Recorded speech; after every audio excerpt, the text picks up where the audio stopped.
दुनिया के सबसे बड़े चुनाव की तारीख का ऐलान हो गया है। भारत में लोकसभा चुनाव 19 अप्रैल से शुरू होगा और 1 जून तक वोटिंग होगी। 7 फेज में इलेक्शन होंगे और 4 जून को रिजल्ट आएगा। लेकिन ये बात भी गौर करने वाली है कि इस बार लोकसभा चुनाव के लिए मतदान की प्रक्रिया 44 दिनों में पूरी होगी, जो 1951-52 के पहले संसदीय चुनाव के बाद मतदान की सबसे लंबी अवधि होगी। पहले चुनाव में वोटिंग 4 महीने से अधिक समय तक चली थी। इस बार निर्वाचन आयोग द्वारा चुनाव की घोषणा से लेकर मतगणना होने तक चुनाव प्रक्रिया कुल 82 दिन में पूरी होगी।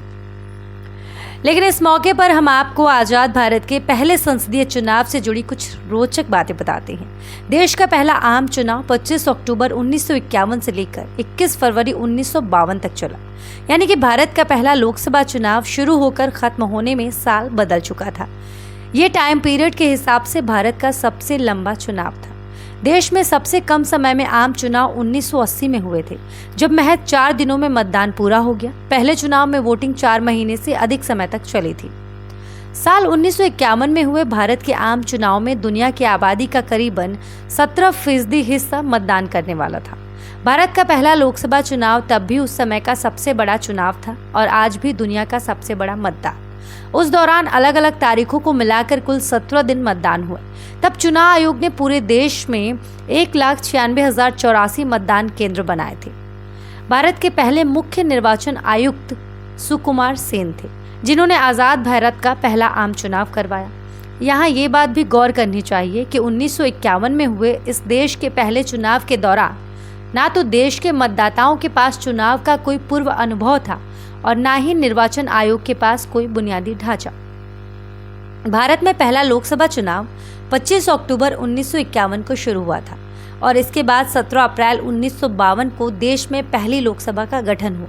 तब जवाहरलाल नेहरू पहले निर्वाचित प्रधानमंत्री बने और इसके बाद उन्होंने अपने मंत्रिमंडल का गठन किया।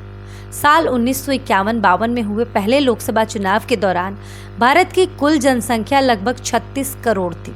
पहले आम चुनाव में 10 करोड़ 59 लाख मतदाताओं ने वोट डाला था।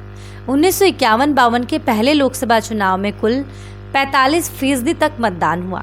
इस चुनाव में देश भर में 499 सीटों के लिए वोट डाले गए थे और 1874 उम्मीदवार मैदान में थे। 1951-52 के आम चुनाव में कुल 53 पार्टियां चुनाव मैदान में थी, जिसमें 14 राष्ट्रीय पार्टियां थीं और 39 क्षेत्रीय पार्टियां थीं। आपको बता दें कि लोकसभा चुनाव 7 चरणों में होने वाले हैं, जिसकी शुरुआत 19 अप्रैल से होगी और 1 जून को मतदान होंगे।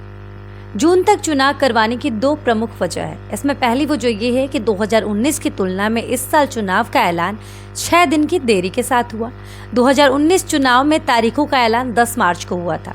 दूसरी वजह यह है कि मार्च और अप्रैल में होली, तमिल न्यू ईयर, बिहू और बैसाखी जैसे त्यौहार हैं, जिनके लिए छुट्टियां रहने वाली हैं।